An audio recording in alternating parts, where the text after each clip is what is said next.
Sir, ഈ ഹിന്ദുക്കൾ വെറും പൊട്ടന്മാരാണോ ശരിക്കും? കാരണം നമുക്കറിയാം, മുസ്ലിം ലീഗ് വിജയിക്കുന്നത് മുസ്ലിം കൺസോളിഡേഷനിലൂടെ തന്നെയാണ്. മുസ്ലിം ലീഗ് വിജയിക്കുന്ന മണ്ഡലങ്ങൾ നമ്മൾ പരിശോധിച്ചിട്ടുണ്ടെന്നുണ്ടെങ്കിൽ ഭൂരിപക്ഷം എല്ലാമെന്ന് ഞാൻ പറയുന്നില്ല, ഭൂരിപക്ഷവും 50% കൂടുതൽ മുസ്ലിം ജനസംഖ്യ ഉള്ള പ്രദേശങ്ങളാണ്. പക്ഷേ BJP പഠിച്ച പണി 18 പയറ്റിയിട്ട് ഒരു 25% മാത്രമാണ് ഹിന്ദു വോട്ടുകൾ BJPക്ക് ലഭിക്കുന്നത്. എന്തുകൊണ്ടാവാം അങ്ങനെ?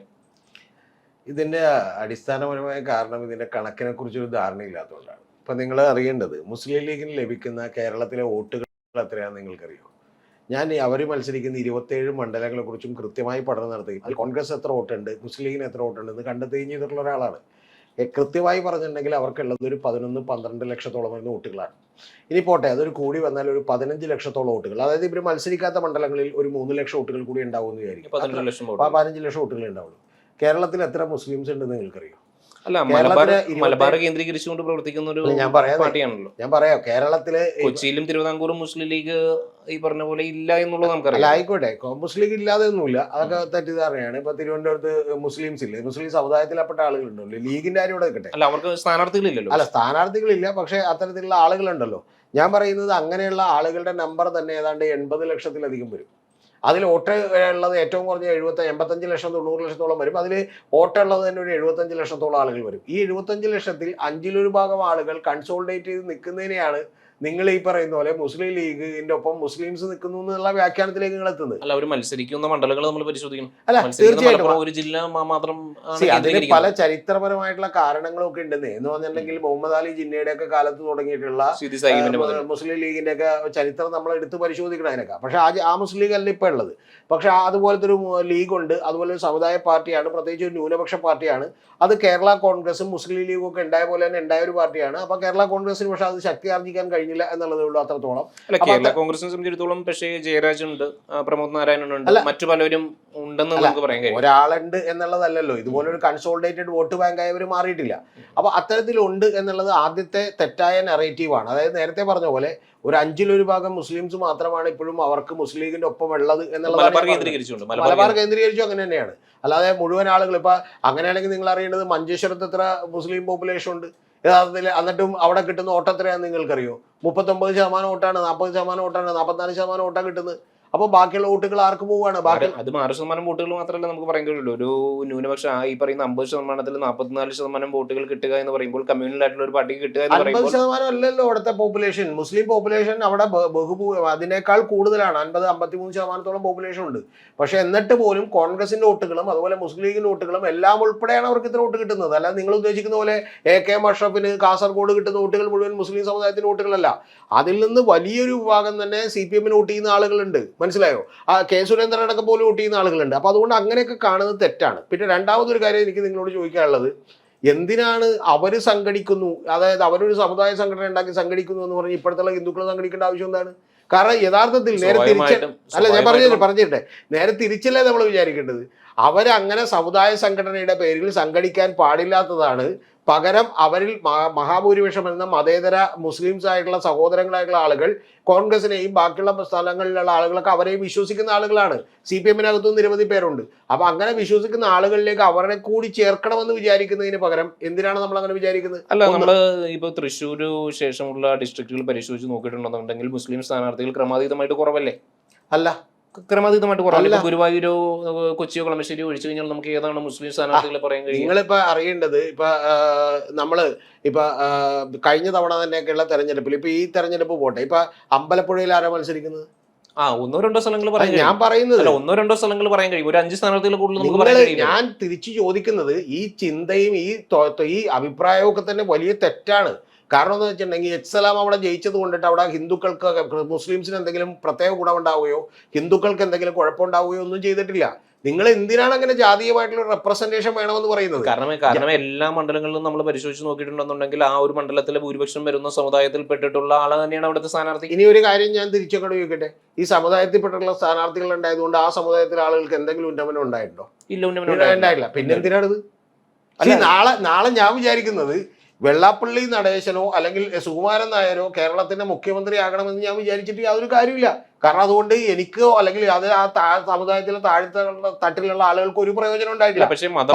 പകരം കേരളത്തിൽ ഈ പറഞ്ഞ പോലെ ഇടതുപക്ഷം എന്ന് പറയുന്ന ഒരു പക്ഷം ഭരിച്ചിരുന്നപ്പോഴാണ് 1957 മുതൽ ഇങ്ങോട്ടുള്ള ഗവൺമെന്റുകൾ ഭരിക്കാൻ തുടങ്ങിയപ്പോഴാണ് ഭൂപരിഷ്കരണം ഉണ്ടായത്. ആ ഭൂപരിഷ്കരണം കേരളത്തിലുള്ള മുസൽമാനെയും അതുപോലെ ക്രിസ്ത്യൻസിനെയും അതുപോലെ വിശിഷ്യ ഈഴവരെയും നായരെയും അടക്കമുള്ള ആളുകൾക്ക് വലിയ തോതിലുള്ള ഉന്നമനം ജീവിതത്തിൽ ഉണ്ടാക്കിയ ആളുകളാണ്. നമ്മളിതിനെ മതപരമായി കാണേണ്ട ആവശ്യമില്ല. ഒന്ന്. ഇനി രണ്ടാമത് വലിയൊരു പക്ഷേ സാമുദായിക സംഘടനകളൊന്നും തന്നെ അന്നും ഈ പറയുന്ന ഇടതുപക്ഷത്തിനെതിരായിരുന്നല്ലോ. വിമോചന സമരമൊക്കെ നമുക്കറിയാവുന്ന. അപ്പൊ നമ്മൾ എന്താ ചെയ്യേണ്ടത്? അത്തരത്തിലെതിരായിട്ടുള്ള നാടിന് നന്മ ചെയ്യാൻ കഴിയുന്ന സംഘടനകൾ ഉണ്ടാകണമെന്നാണോ വിചാരിക്കേണ്ടത്? അതോ ഈ പറയുന്ന പോലെ തീവ്ര വർഗീയത പറയുന്ന സംഘടനകൾ ഉണ്ടാകണമെന്നാണോ വിചാരിക്കേണ്ടത്? അതിനുശേഷം ഇടതുപക്ഷം ഇതേ തീവ്ര വർഗീയ സംഘടനകൾ ഉപയോഗിച്ചുകൊണ്ട് തന്നെ ഭരണം പിടിച്ചിട്ടുണ്ട്. മുസ്ലിം ലീഗ് EMS മുസ്ലിം ലീഗിനൊപ്പം ചേർത്തിട്ടില്ലേ? പിന്നീട് നമുക്കറിയാം കേരള കോൺഗ്രസിന് ഇടതുപക്ഷം ഒപ്പം ചേർത്തിട്ടില്ല. അതാണ് എന്റെ അടുത്ത മദനിയുമായി ബന്ധപ്പെട്ടുകൊണ്ട് CPM വേദി പങ്കിട്ടിട്ടില്ലേ? അതാണ് എന്റെ അടുത്ത ഉത്തരം എന്ന് പറയുന്നത്. താങ്കൾ 3 ചോദ്യങ്ങൾ ചോദിച്ചാൽ 3 ചോദ്യങ്ങൾക്കുള്ള ഉത്തരം താങ്കൾ ക്ഷമയോടെ കേൾക്കണം. അതാണ് എന്റെ ആദ്യത്തെ കാര്യം. ഒന്ന്, മുസ്ലിം ലീഗ് ഒരു സമുദായ സംഘടനയാണ്, അല്ലാതെ മുസ്ലിം ലീഗ് ഒരിക്കലും ഒരു വർഗീയ സംഘടനയാണ്. സമുദായ പാർട്ടിയല്ലേ? സമുദായ പാർട്ടിയാണ്. ആ സമുദായ പാർട്ടിയാണ് എന്നുള്ളത് ആ സമുദായത്തിന്റെ കാര്യങ്ങൾ അല്ലെങ്കിൽ ആ സമുദായം അനുഭവിക്കുന്ന പ്രശ്നങ്ങൾ അവർ ഉയർത്തിക്കാണിക്കില്ല. മതമാണ് വലുത് എന്ന് പറയുന്നത് തെറ്റല്ലേ? മതമാണ് വലുത് എന്ന് KM ഷാജിയുടെ പ്രസ്താവന അടക്കമുള്ള നിരവധി കാര്യങ്ങളിൽ വലിയ ശരികേടുകളുണ്ട്, അല്ലെങ്കിൽ കുറച്ചുകൂടി ജാഗ്രത കുറവുണ്ടെന്ന് ഞാൻ പറയും. കാരണം മതം ഞങ്ങളുടെ ഐഡന്റിറ്റിയാണ് എന്ന് പറയുന്ന ഒരു കാര്യമൊക്കെ വലിയ പ്രധാനപ്പെട്ട ചർച്ചാ വിഷയമാണ്. അതവിടെ നിൽക്കട്ടെ, അതൊരു വലിയ വിഷയമാണ്. കാസർഗോഡ് അവർ വിളിച്ച മുദ്രാവാക്യം എന്ന് പറയുന്നതും അങ്ങനെ ആയിരുന്നില്ലല്ലോ. അല്ല, ഞാൻ പറഞ്ഞു വന്ന ഒരൊറ്റ കാര്യം, അത് പറയാൻ സമ്മതിച്ചിട്ട് താങ്കൾ ബാക്കിയുള്ള കാര്യം പറഞ്ഞാൽ മതി. അതിന്റെ പ്രധാനപ്പെട്ട കാര്യം എന്ന് വെച്ചാൽ മുസ്ലിം ലീഗ് ഒരു സമുദായ പാർട്ടിയാണ് എന്നുള്ളത് നമ്മൾ സമ്മതിക്കുന്നു. അതൊരിക്കലും ഒരു വർഗീയ പാർട്ടിയല്ല. അതേ നിലവാരത്തിലേക്ക് നിങ്ങൾ BJPയെ കൂടി എടുത്തു വെക്കരുത് എന്നുള്ളതാണ് എനിക്ക് പറയാനുള്ളത്. BJP എല്ലായ്പ്പോഴും ശ്രമിച്ചിട്ടുള്ളത് ഒരു അന്യമത വിദ്വേഷം പരത്തിക്കൊണ്ടുള്ള വളർച്ചയാണ് അവർ ശ്രമിച്ചിട്ടുള്ളത്. മുസ്ലിം ലീഗ് ഒരു കാലത്തും അങ്ങനെ ഈ പറയുന്ന പോലെ അന്യമത വിദ്വേഷം ഉണ്ടാക്കുന്ന ഒന്നും അവരുടെ ഭാഗത്ത് നിന്ന്. റിയാസിന്റെ വിവാഹവുമായി ബന്ധപ്പെട്ടുകൊണ്ടൊക്കെ മുസ്ലിം ലീഗ് നേതാവ് നടത്തിയിട്ടുള്ള പരാമർശം, ഞാൻ അതിനെ നഖശികാന്ത് എതിർത്തിട്ടുള്ള ഒരാളാണ് അന്ന്. പക്ഷേ കേരളത്തിൽ ഉണ്ടായിട്ടുള്ള ഏറ്റവും വലിയ മാതൃക ഉണ്ടായിരുന്നു എന്ന് നമ്മൾ മറന്നുപോരുത്. മണിക്കൂറുകൾ കഴിയുന്നതിന് മുമ്പ് ആ പറഞ്ഞതിനെയും പറഞ്ഞയാളെയും ഈ മുസ്ലിം ലീഗ് തള്ളി പറഞ്ഞു എന്നുള്ളത് നമ്മൾ മനസ്സിലാക്കണം. ഒന്ന്. രണ്ടാമത്തത് തള്ളി പറഞ്ഞില്ല. അദ്ദേഹം നാളെ ഇപ്പൊ സൂരജ് എന്റെ കമ്പനിയിൽ വർക്ക് ചെയ്യാണ്, എന്റെ പാർട്ടിയിലുണ്ട്, അർജുൻ എന്റെ പാർട്ടിയിലുണ്ട് എന്ന് പറഞ്ഞുകൊണ്ട് അർജുൻ തള്ളി പറഞ്ഞില്ലെങ്കിൽ ഞാൻ അർജുനെ തള്ളി പറയാന്നുള്ളതല്ലേ എനിക്ക് ചെയ്യാൻ പറ്റുള്ളൂ. അല്ലാതെ അർജുന്റെ കഴുത്തെ കത്തി വെച്ചിട്ട് ഇത് മാറ്റി പറയണമെന്ന് എനിക്ക് പറയാൻ പറ്റുമോ? വേണ്ട. നിങ്ങൾ മുസ്ലിം ലീഗ് എന്ത് നിലപാടെടുത്തു എന്നുള്ളതാണ് നമ്മുടെ പ്രധാനപ്പെട്ട കാര്യം. ഇപ്പൊ ഈ കഴിഞ്ഞ ദിവസം എന്താ മറ്റേ ഈ പറയുന്ന കായംകുളത്ത് ഇത്തരത്തിലുള്ളൊരു പ്രഭാഷണം നടത്തിയിട്ടുള്ള ഒരു മഹാനായിട്ടുള്ള മുസ്ലിം ലീഗ് നേതാവിനെ അവർ അന്ന് വൈകുന്നേരം തന്നെ പാർട്ടിയിൽ നിന്ന് പുറത്താക്കി. ഞാൻ പറയുന്നത് മുസ്ലിം ലീഗ് ഒരു കാലത്തും മന്യമത വിദ്വേഷം പരത്തുന്ന തീവ്രമായിട്ടുള്ള നിലപാടുകളിലേക്ക് അവർ പോയിട്ടില്ല എന്നുള്ളതാണ് ഞാൻ പറഞ്ഞു വന്നത്. അതിന്റെ പ്രധാനപ്പെട്ട കാര്യം എന്താ, 1992 ബാബറി മസ്ജിദ് തകർക്കപ്പെട്ടപ്പോൾ പോലും യഥാർത്ഥത്തിൽ ഈ പറയുന്ന തങ്ങളും അതുപോലെ ബാക്കിയുള്ളവരും എടുത്തത് വേണമെങ്കിൽ ഒരു തീവ്ര നിലപാട് എടുക്കാം. അല്ല, അവർക്ക് തന്നെ അറിയാലോ ഒരു തീവ്ര നിലപാട് എടുത്തു പോയിട്ടുണ്ടെന്നുണ്ടെങ്കിൽ ഞങ്ങൾ ഇവിടെ ന്യൂനപക്ഷമാണ്, ഞങ്ങൾക്ക് പിന്നീട് ക്ലച്ച് പിടിക്കാൻ കഴിയില്ല എന്നൊരു ഉറപ്പ് അവർക്കുണ്ടാവും. അതുകൊണ്ടായിരിക്കാം അവർ ഒരു പക്ഷെ അങ്ങനെ എടുക്കാതെ പോയത്. അല്ല, അതിപ്പോ താങ്കൾക്ക് എങ്ങനെ വേണമെങ്കിലും ഇപ്പൊ ഞാൻ നേരെ തിരിച്ച് അത് അവരുടെ വലിയ മതേതര ഈ പറഞ്ഞ പോലെ സമാധാനകാംക്ഷികളായിട്ടുള്ള ഒരു നിലപാടായിട്ട് എനിക്ക് വ്യാഖ്യാനിക്കാം. നേരെ തിരിച്ച് താങ്കൾക്ക് എന്താണ് അവരുടെ ബിസിനസ്സും അവരുടെ ബാക്കിയുള്ള കാര്യങ്ങളും പൊളിയാതിരിക്കാനുള്ള ഒരു തന്ത്രമായിട്ട് കണക്കൂട്ടാം. പക്ഷെ ഇതിന് തെളിവൊന്നുമില്ല. അത് വേണമെങ്കിൽ എനിക്ക് എൻ്റെ അഭിപ്രായവും താങ്കൾക്ക് താങ്കളുടെ അഭിപ്രായം പറയാം. പക്ഷെ നമ്മുടെ മുമ്പിലുള്ള നിലപാട് എന്താ?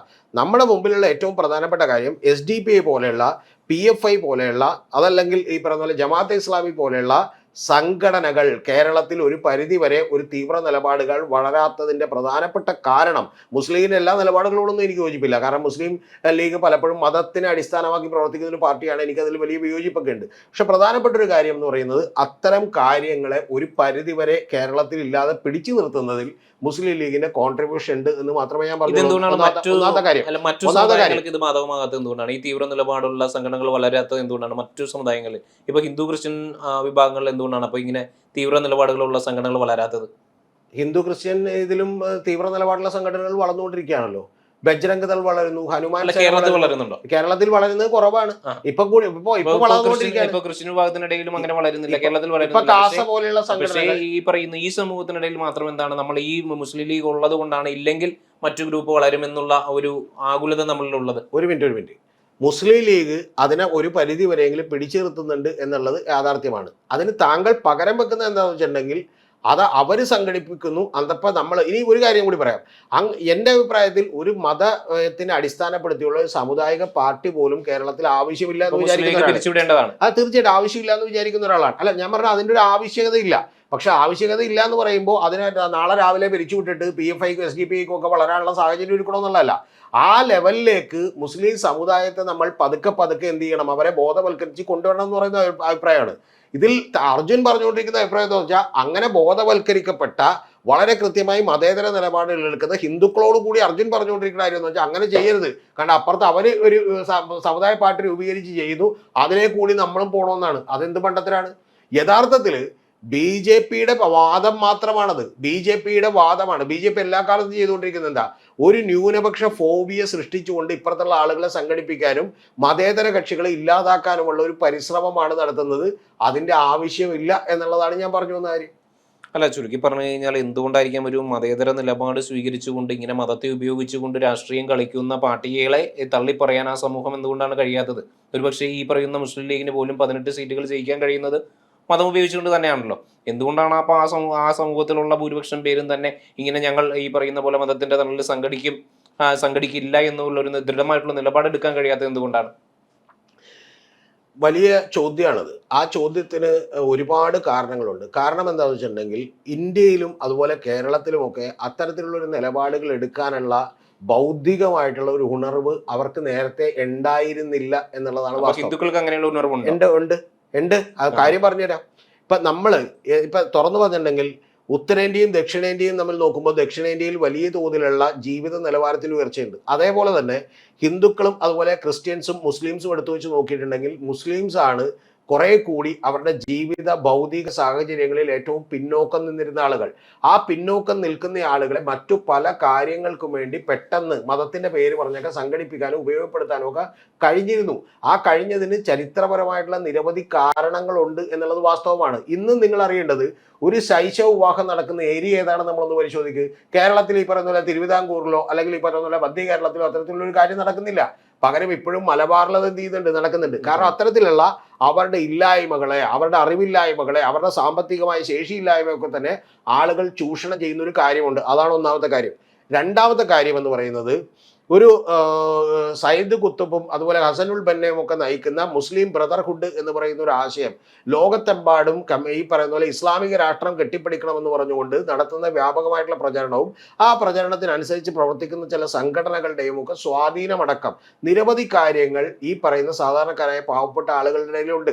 ഇത് ലോകമൊത്തം പ്രചരണത്തിലുള്ളതാണ്. അപ്പൊ അതിൽ നിന്നൊക്കെ വിടിയിപ്പിക്കണമെന്നുണ്ടെങ്കിൽ യഥാർത്ഥത്തിൽ എന്ത് ചെയ്യണമെന്ന് വെച്ചാൽ അവരുടെ ഒരു സാമ്പത്തിക കഠിന പ്രയത്നം തന്നെ നടത്തേണ്ടി വരും. പറഞ്ഞുതരാം, കഠിന പ്രയത്നം നടത്തേണ്ടി വരും. ആ പ്രയത്നത്തിൽ ഏറ്റവും അടിസ്ഥാനപരമായിട്ടുള്ള ഒരു കാര്യം എന്താണ്, ഇപ്പം നിങ്ങൾ അറിയേണ്ടത് പല കമ്മീഷൻ റിപ്പോർട്ടുകളുണ്ട്. ഞാനിപ്പോൾ ഇവിടെ ഉദ്ധരിക്കുന്നില്ല. ഇന്ത്യയിൽ ഏറ്റവും വലിയ പരിതാപകരമായിട്ടുള്ള സമൂഹം ഏതാന്ന് വെച്ചിട്ടുണ്ടെങ്കിൽ ഒന്ന് പട്ടികജാതി പട്ടികവർഗ്ഗക്കാരും അതുപോലെ തന്നെ മുസ്ലിംസും ആണ്. അതിന്റെ കാര്യം എന്താണ്? അതിന്റെ കാര്യം എന്താണെന്ന് ചോദിച്ചിട്ടുണ്ടെങ്കിൽ അത്തരത്തിലുള്ള ആളുകളെയാണ് പല കാര്യങ്ങൾക്കും ഉപയോഗപ്പെടുത്തുന്നത്. മനസ്സിലായി? ഇപ്പൊ പട്ടികജാതി പട്ടികവർഗ്ഗക്കാർക്ക് കോളനികൾ ഉണ്ടാകുന്നു, അവരിൽ നിന്ന് ഈ പറയുന്ന പോലെ കുറെ കൂടി ഒരു ക്രിമിനൽ പശ്ചാത്തലമുള്ളവരുണ്ടാകുന്നു, മറ്റു പല പാർട്ടികൾക്കും വേണ്ടി അവരെന്ത് ചെയ്യുന്നു, ഈ പറയുന്ന പോലെ തല്ലാനും കൊല്ലാനും നടക്കുന്ന ആളുകളായി മാറുന്നു എന്നുള്ളത് യാഥാർത്ഥ്യം. അപ്പൊ അത്തരത്തിലുള്ള ആളുകളെ നമ്മൾ എങ്ങനെ ഉന്നതിയിലേക്ക് കൊണ്ടുവരാം എന്നുള്ളത് അതും കൂടി സംഭവിക്കുമ്പോൾ മാത്രമേ യഥാർത്ഥത്തിൽ ഇത്തരത്തിലുള്ള ഈ പറയുന്ന പോലെ മതപരമായ കെട്ടുപാടുകളിൽ നിന്ന് അവർ പുറത്തേക്ക് എന്ത് ചെയ്യുള്ളൂ, നടക്കുള്ളൂ. മനസ്സിലായ? ലോകരാജ്യങ്ങളിൽ എല്ലാം ഇതിന് ഉദാഹരണങ്ങളുണ്ട്. നിങ്ങളിപ്പോൾ പാകിസ്ഥാനിലേക്ക് പോയാൽ എന്താണ് സംഭവിക്കുന്നതെന്ന് വെച്ചാൽ അവിടെ ദുരിതത്തിൽ ജീവിക്കുന്ന ജനങ്ങളാണ്, അവരാണ് മതം കൂടുതൽ എന്ത് ചെയ്യുന്നത്. അതേസമയം ഫ്രാൻസിൽ 80% പേർ മതമില്ലാത്ത ആളുകളാണ്. ഫിൻലൻഡ് എന്ന് പറയുന്ന ഒരു രാജ്യത്ത് ഈ പറയുന്ന പോലെ നിങ്ങൾക്ക് രജിസ്റ്റർ ചെയ്യാം, ഒരു മതവും ഇല്ലെന്ന് അതെല്ലാം മുൻ ക്രൈസ്തവ രാജ്യങ്ങളായിരുന്നല്ലോ. അല്ല, അതെ, ആ ക്രൈസ്തവ രാജ്യങ്ങളടക്കം മറ്റു പല രാജ്യങ്ങളിലും അവരുടെ പറയുന്ന പോലെ ജീവിത നിലവാരത്തിൽ വലിയ പുരോഗതി ഉണ്ടാവുകയും അവരെ നമുക്ക് അത്തരത്തിലുള്ള ഒരു എഡ്യൂക്കേഷൻ നടത്തുകയും ചെയ്തുകൊണ്ടാണ് അത് സാധ്യമായത്. പക്ഷെ ഇവിടെ BJP ഹിന്ദുക്കളെ സംഘടിക്കുക എന്ന് പറഞ്ഞാൽ സംഭവിക്കാൻ പോണ ഏറ്റവും വലിയ കുഴപ്പം എന്താ, ഹിന്ദുക്കളും കൂടി ഇപ്പുറത്ത് സംഘടിപ്പിച്ചു, ഞങ്ങൾ ഹിന്ദുക്കളാണെന്നും പറഞ്ഞു കൂടി നിൽക്കുമ്പോൾ ഈ വൈര്യവും അവർ കുറെ കൂടി എലിനേറ്റ് ചെയ്യപ്പെടുകയും ചെയ്യും എന്നുള്ളതല്ലാതെ വേറൊന്നും സംഭവിക്കുന്നില്ല. അവരെ തിരുത്താൻ നമുക്ക് പറ്റില്ല. മറ്റത് നേരെ തിരിച്ച് അവരുടെ സ്വാധീനം പതുക്കെ പതുക്കെ ഇല്ലാതാവുകയും കുറെ കൂടി മതേതര കക്ഷികളോട് ചേർത്ത് കൊണ്ടുവരികയും ചെയ്യുക എന്ന് പറയുന്ന പണിയാണ് ചെയ്യേണ്ടത്. അല്ലാതെ BJP ചെയ്യുന്നത് പോലെ അവൻ വന്ന് എന്റെ കറക്കുരി ഗ്രാജുവലി അത്തരത്തിൽ മുസ്ലിം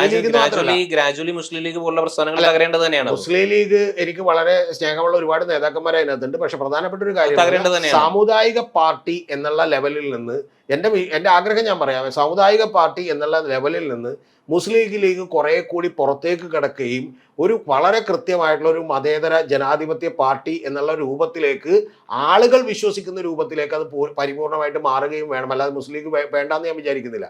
രണ്ടാമത്തെ കാര്യം, ഇനി അതല്ല, കേരളത്തിൽ ഒരു സാമുദായിക പാർട്ടി ആവശ്യമില്ല എന്ന് വിചാരിക്കുന്ന ഒരാളാണ് ഞാൻ. ഒരു സമുദായത്തിന് വേണ്ടി മാത്രം നിലനിൽക്കൊള്ളുന്ന ഒരു പാർട്ടി എന്നുള്ള ഒരു പാർട്ടികൾ ഉണ്ടാകുമ്പോൾ അത്തരത്തിലുള്ള ഫ്രിക്ഷനുകൾ സമൂഹത്തിൽ രൂപപ്പെടും. അല്ലെങ്കിൽ അത് BJP പോലെയുള്ള പ്രസ്ഥാനങ്ങൾക്ക് വളരാനുള്ള സാഹചര്യം കൂടി ഒരുക്കും എന്നുള്ളതാണ് ഏറ്റവും പ്രധാനപ്പെട്ട കാര്യം.